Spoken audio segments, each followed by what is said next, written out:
Bueno chicos, hoy vamos a ver Ernest Cassirer.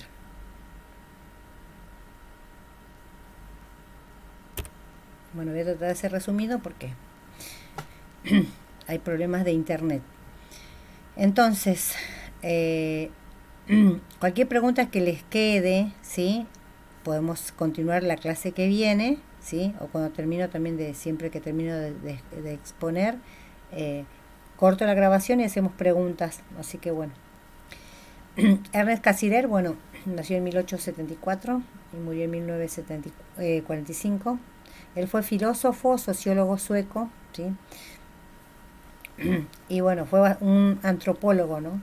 Pasado de estudiar la sociología, desde la antropología, estudió al hombre, su relación con su contexto, con su cuerpo, con su vida cotidiana, ¿sí? Y con todo lo que tiene que ver, ¿no?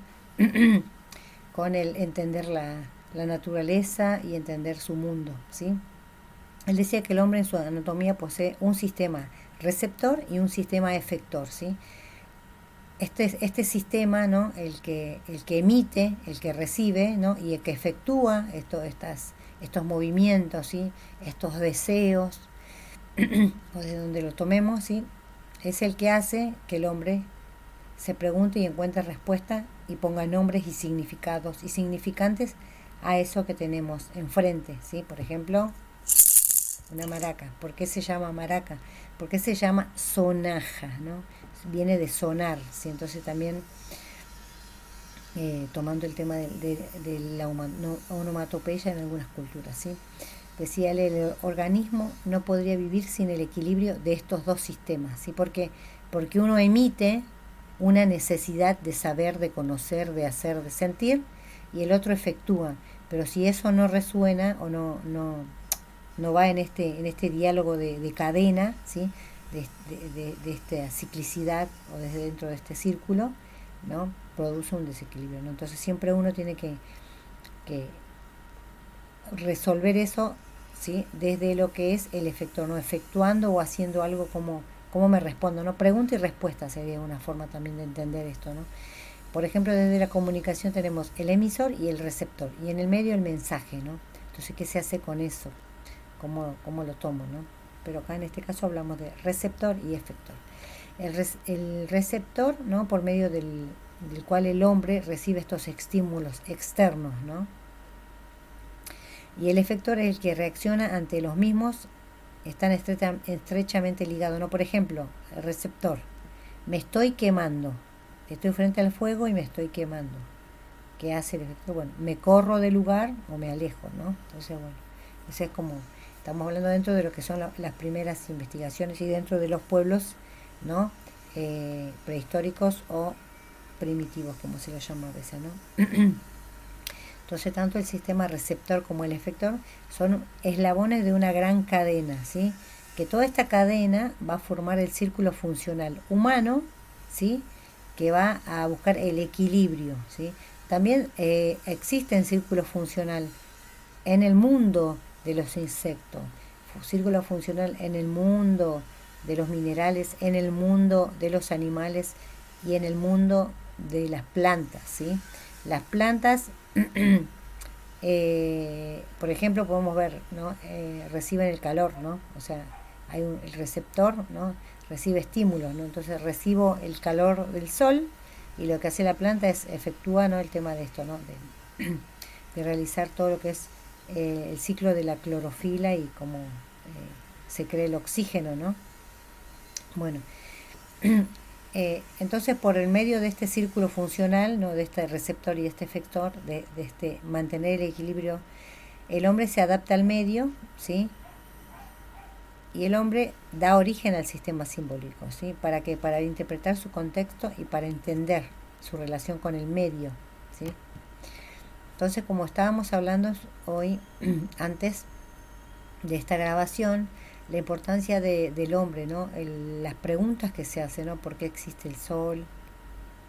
Eh, Incluso por qué existen los sueños, por qué adoran acá por ejemplo podemos decir el venado, podemos decir el oso, podemos decir el bisonte, ¿sí? En la cultura Lakota y Dakota tienen la leyenda del bisonte blanco, que lo trae una mujer, ¿sí?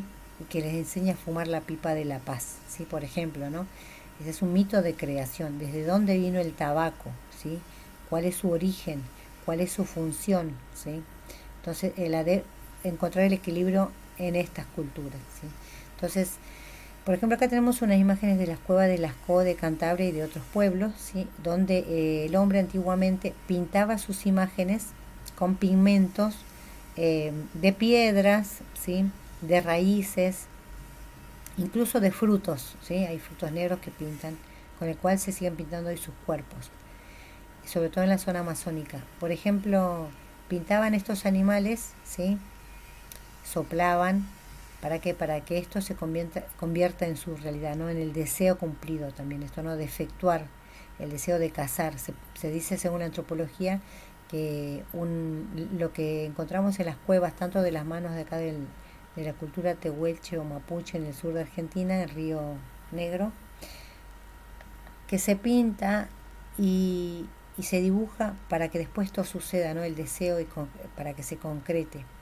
Entonces van a encontrar muchos originarios con flechas o con lanzas y muchos animales corriendo, ¿no? Entonces en algunos lugares están cazando y en otros lugares están danzando los chamanes, las mujeres medicinas, los hombres medicinas, ¿no?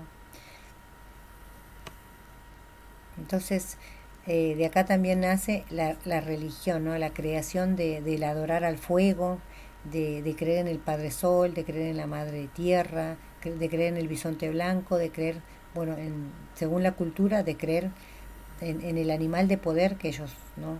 Tienen, ¿no? Entonces de ahí nacen las religiones o espiritualidades, ¿sí? Cada uno lo puede llamar como más le guste, ¿sí? Nosotros decimos, bueno, religión porque, bueno, hoy se habla de ese término. Acá tenemos un montón de imágenes, judaísmo, cristianismo, islamismo, ¿sí?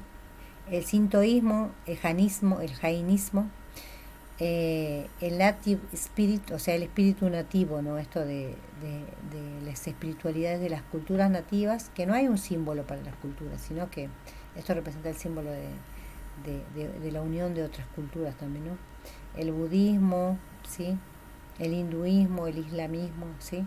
Son todas religiones creadas, pero todos tienen un dios, ¿no? Todos tienen una deidad femenina o masculina, depende de la cultura, eh, para entender por qué se hacen las cosas, ¿sí? Y quién está más arriba del hombre, ¿sí? Entonces, el hombre buscó eso y ha creado, ¿no? Sus religiones y sus espiritualidades. Esto siempre también está bueno verlo desde uno mismo, ¿no? Desde nos estamos estudiando a nosotros mismos. Cuando digo el hombre, hablo de ustedes y de ustedes chicas y de ustedes muchachos que estamos acá, dentro de esta realidad, ¿sí? De este círculo. También crearon los mitos, ¿sí? Según Cassirer, se crean los mitos dentro de estos grupos justamente para entender por qué el mundo es así, por qué nació el sol femenino o por qué nació el sol masculino, por qué la luna es masculina, por qué la luna es femenina. Hay una leyenda, se las voy a contar brevemente, que es de la cultura mapuche, que dice que antiguamente, se me vino recién en la mente, que el sol era una persona que no trataba bien a la mujer, ¿no? Eran Quillén y Antú. Antú, que es el sol, no trataba bien a la mujer. Entonces, ella no quería estar con él, entonces se quería separar.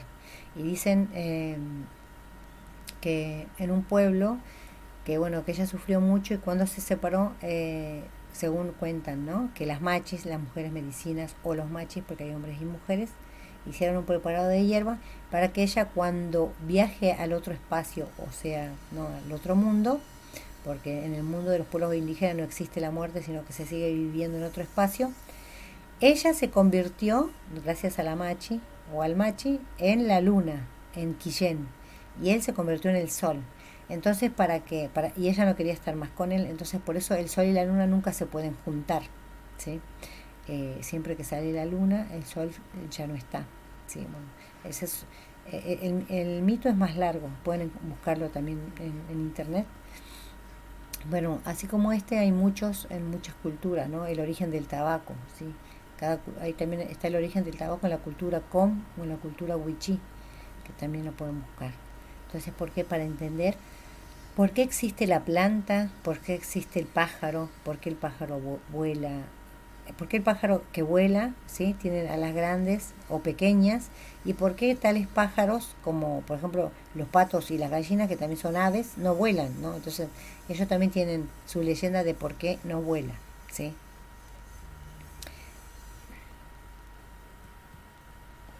También tenían, bueno, también se creó, mejor dicho, ¿no? La lengua, ¿no?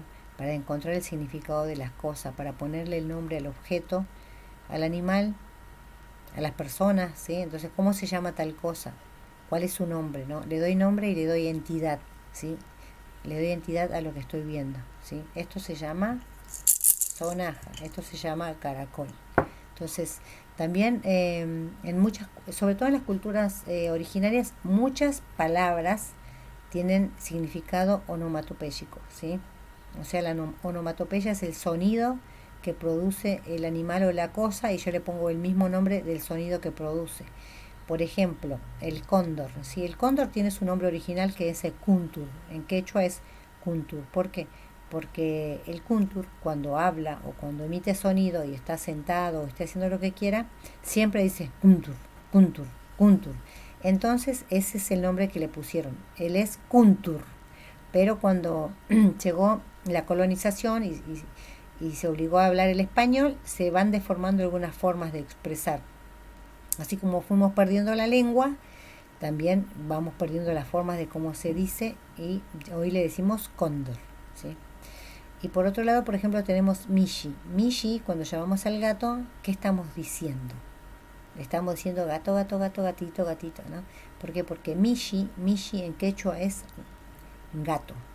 Y Misi, Misi, sin H, es gato en aymara, ¿sí? Y en muchos otros pueblos también eh, es parecido, por ejemplo, en Nahuatl, ahora no me lo recuerdo, pero después lo voy a buscar para pasárselo, ¿sí? Otro, otro animal que les quise poner, ¿sí? Es el picaflor. ¿Por qué se llama picaflor? Justamente porque va picando las flores, ¿no?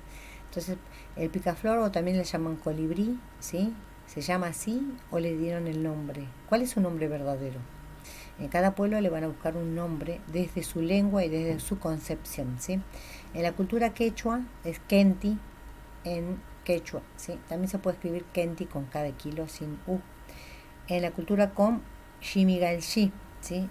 La cultura Com, que viene siendo los tobas, mal llamado tobas, que significa frentones, son de la zona de Formosa, Chaco y norte de Salta. Después tenemos los guaraníes, que tenemos en Argentina 5 ramas de guaraníes. Se llama Mai-no-i. Se pronunciaría Mai-no-i, ¿sí? Porque ellos tienen 5 vocales también con acento, ¿sí? Sería A, E, I, O, U, y después A, E, I, O, U. De paso le comparto esto. Bueno, ellos no se tapan la nariz como yo me tengo que tapar, pero ellos sí lo pronuncian porque ya tienen su caja eh, fonal o su caja sonora con estas, ¿no? eh, diferentes formas que tenemos en la garganta. Depende de la cultura, vamos como incluso heredando, ¿no? Las formas eh, de la lengua, la forma de la garganta, los recovecos que tenemos ahí para poder hacer diferentes sonoridades, ¿sí? No me quería olvidar. Puse justamente esta imagen para acordarme que en la cultura maya, por ejemplo, este colibrí, ¿sí? Más allá de que es el que transporta los deseos, ¿sí? Y da vida, y también en algunos lugares dicen que es el espíritu de las personas, se llama Huitzil. Huitzil es colibrí en lengua náhuatl, y Huitzilopochtli es colibrí zurdo, ¿sí? Huitzilopochtli vendría siendo como una parte de los 4 puntos cardinales, donde nace el colibrí, que significa donde nace la voluntad, porque el colibrí es símbolo de voluntad. Es pequeñito, pero tiene mucha voluntad. Hay un canto que yo ya se los hice, que es el canto del colibrí, ¿sí? Que dice Shimigal Shiana Shimigal Shi Shimigal Shiana Shimigal Shi Shimigal Shiana Shimigal Shiana Shimigal Shi Ahayana Shimigal Shi, ¿sí? Bueno, yo lo puedo hacer varias veces, después cuando estemos en vivo se lo hago, es más larga, pero bueno, lo que dice es ven colibrí, cuando dice Ahayana, emocionémonos juntos. Este es el mito de origen del colibrí, que era el transportador también, ¿no? Y eso se cree, ¿no? Este es el sistema de creencia de los pueblos, parte desde ahí, de la relación con el contexto, ¿sí? Bueno, después, volviendo al texto, ¿sí? A veces me voy con los pueblos un poquito, para que se entienda también, ¿no? Esto de crear el mito, de crear el nombre. ¿Por qué? Por el valor que tiene, ¿no? El hombre, ¿no? Es un sujeto cultural, ¿sí? Que tiene una relación de dialéctica con la cultura, con lo que sucede. La cultura es dinámica, va modificando su nombre, sus conceptos, ¿sí? Entonces, desde esa creación del hombre que fue creando sus palabras, sus símbolos, sus signos, su espiritualidad, su mitología, el hombre, ¿sí? Es considerado un sujeto cultural y para Cassirer, él dice, ¿no? A través del pensamiento, sentimiento y acción, lo va a conceptualizar como el hombre como un animal simbólico y es superadora en la concepción, dice, moderna del hombre como animal racional, ¿sí? ¿Por qué? Porque dicen que el hombre es un animal simbólico, porque estamos todo el tiempo manejándonos a través de símbolos, ¿sí? La clase que viene vemos símbolos y significado y significante desde el signo de Saussure, ¿sí? Entonces el hombre para Cassirer es un animal simbólico, ¿sí?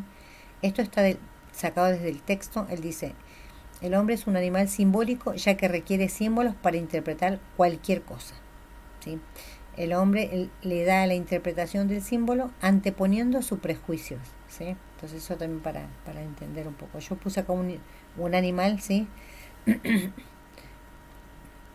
Con esos super cuernos para poner, bueno, ¿qué queremos decir con esto, no? ¿Qué significan los cuernos? ¿O qué significa este animal para cada cultura? Esto justamente tiene que ver, sacándolo de contexto, que el símbolo se transforma en signo, ¿sí? Eso lo vemos en la clase que viene. Así no los mareo.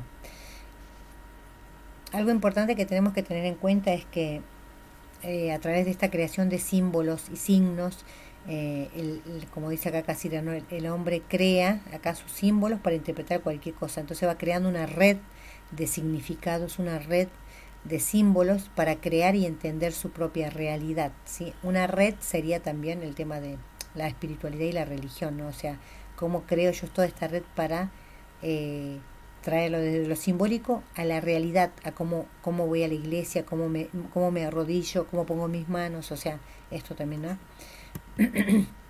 El hombre entonces es un animal simbólico, desde la praxis, desde la práctica, ¿sí?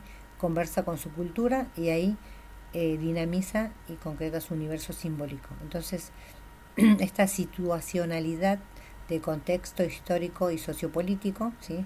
Está dentro de la cultura del hombre, con sus códigos culturales, y de ahí también va a encontrar su propia identidad, ¿sí? Yo soy de tal territorio o de tal país según mi lengua o mis símbolos, ¿no? Lo que me trajo de esa cultura. Entonces el hombre el hombre es el único que conversa consigo mismo, ¿sí?